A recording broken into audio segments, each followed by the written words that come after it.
तमिलनाडु के मुख्यमंत्री MK Stalin के मंत्री बेटे घिर गए हैं। आरोप है कि उन्होंने एक कार्यक्रम में सनातन धर्म के खिलाफ भड़काऊ बयान दिया। दिल्ली में एफआईआर भी दर्ज हो गई है। बीजेपी जूनियर स्टालिन के नाम से मशहूर उदयनिधि के बयान पर हमलावर है और पूरे इंडिया गठबंधन को लपेटे में ले रही है।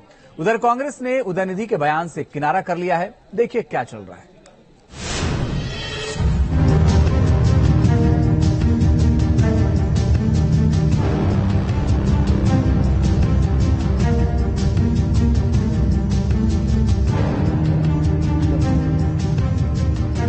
जो लोग सनातन धर्म को समाप्त करना चाहते हैं वे स्वयं समाप्त हो जाएंगे। सनातन धर्म समाप्त नहीं होगा।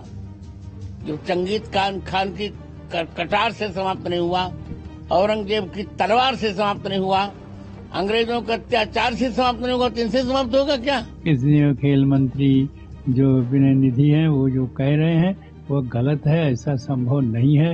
असंभव को संभव बनाने की जो बात कर रहे हैं, ऐसे लोग जो सनातन के जो परंपरा चली आ रही है जिससे सारे धर्म उत्पन्न हुए हैं उसको समाप्त करने की जो बात कर रहा है वह कभी संभव नहीं है।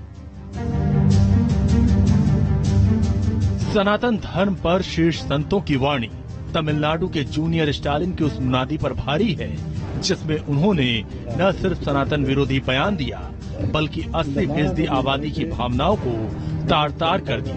आप भी देखिए तमिलनाडु के मुख्यमंत्री एमके स्टालिन के बेटे उदयनिधि स्टालिन संघ बीजेपी को घेरते घेरते कैसे सनातन धर्म के खिलाफ बोलने लगे। சனாதன எதிர்ப்பு மாநாடு என்று போடாமல் சனாதன ஒழிப்பு மாநாடு என்று நீங்கள் இதை போட்டிருக்கிறீர்கள், இதை அழைத்திருக்கிறீர்கள், இந்த நிகழ்ச்சிக்கு பெயரிட்டீர்கள். அதற்கு என்னுடைய வாழ்த்துக்கள். சிலவற்றை நாம் ஒழிக்கத்தான் வேண்டும், எதிர்க்க முடியாது.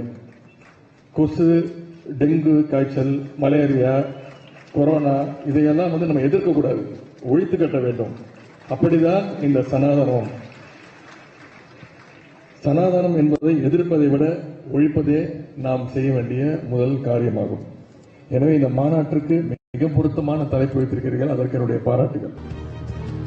सुना आपने, यही है वो बयान जो तमिलनाडु से निकलकर पूरे देश की राजनीति में तहलका मचा रहा है। डीएमके कांग्रेस गठबंधन की सरकार में उदयनिधि स्टालिन खेल मंत्रालय का महकमा संभालते हैं। सियासत विरासत में मिली है और 20वीं सदी के ब्राह्मण विरोधी विचारधारा की बुनियाद पर 21वीं सदी में ऐसी सोच की नुमाइश कर दी कि कांग्रेस ही नहीं पूरा इंडिया गठबंधन असहज हो गया।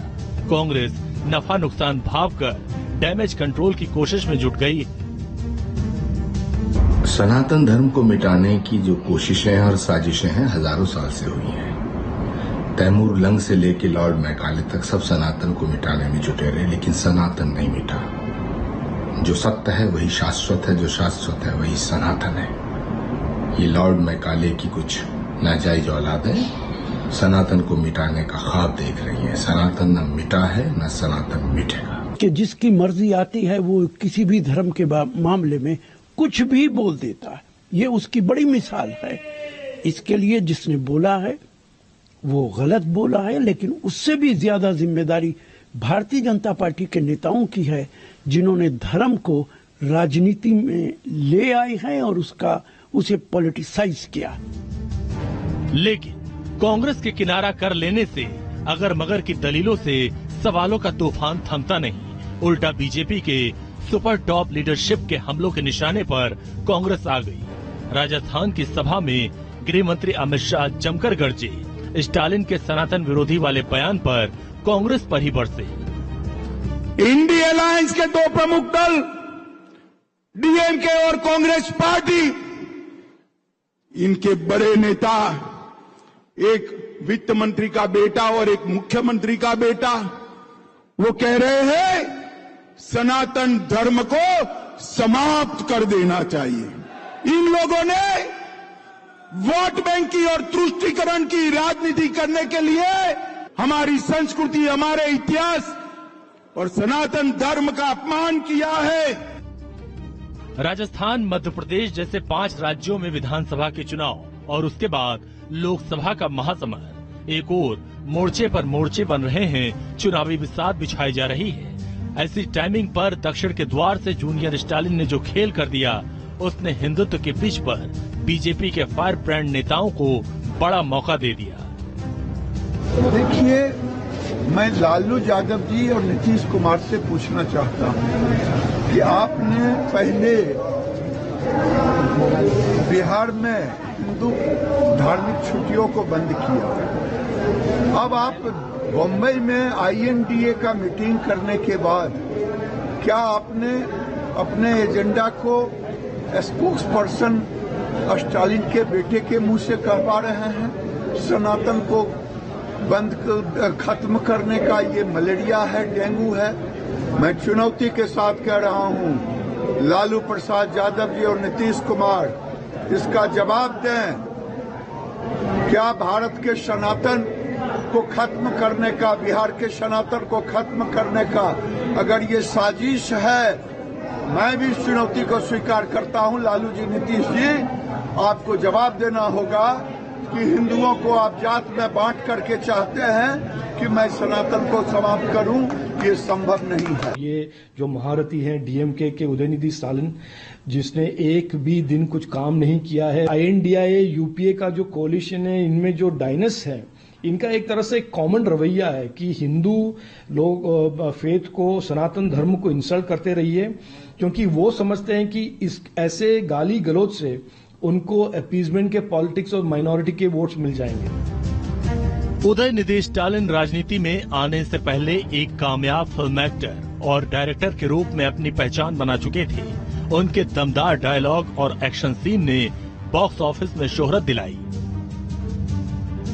राजनीतिक परिवार की परंपरा उन्हें 2019 में राजनीति में खींच लाई। MK स्टालिन ने उन्हें यूथ विंग की जिम्मेदारी सौंपी। करुणानिधि के पोते यानी उदयनिधि स्टालिन 2021 में पहली बार विधायक बने और पिता MK स्टालिन की सरकार में खेल मंत्री बनाए गए। उनकी गिनती तेज तर्रार मंत्रियों में होती रही, जो अब गहरे विवादों के साए में हैं और दांव पर लग गई है इंडिया गठबंधन के साथ। भले ही DMK और कांग्रेस का साथ 2 दशक से ज्यादा का हो, तमिलनाडु में दोनों दलों की गठबंधन सरकार हो, लेकिन उदयनिधि स्टालिन के बयान को कांग्रेस किसी भी सूरत में सपोर्ट नहीं कर सकती। लिहाजा विवाद बढ़ता देख पार्टी को ही सामने आना पड़ा। Our leader, Mr. Udayinidhi's statement has been twisted, taken out of context, and the biggest fake news peddler has put out a tweet that Mr. Udayinidhi Stalin has asked for genocide. If the Prime Minister says Congress Mukt Bharat, does he call for genocide? And how can they say that Mr. Udayinidhi Stalin has called for genocide? That is a fake news. That is hate speech.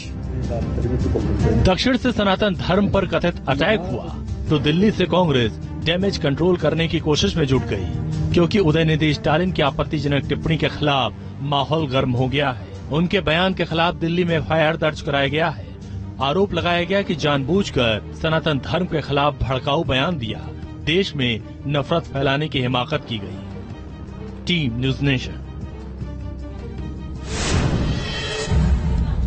BJP ने 2024 के लोकसभा चुनाव